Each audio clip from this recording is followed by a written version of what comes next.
त्रिदलं त्रिगुणाकारं त्रिनेत्रं च त्रियायुधं त्रिजन्मपापसंहारम् एकबिल्वं शिवार्पणम्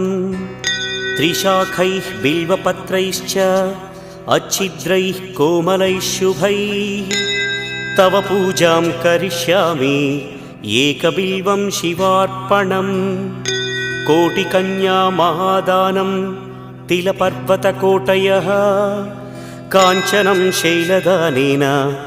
एकबिल्वं शिवार्पणम् काशीक्षेत्रनिवासं च कालभैरवदर्शनं प्रयागे माधवं दृष्ट्वा एकबिल्वं शिवार्पणम् इन्दुवारे व्रतं स्थित्वा निराहारो महेश्वर नक्तं हौष्यामि देवेश एकबिल्वम्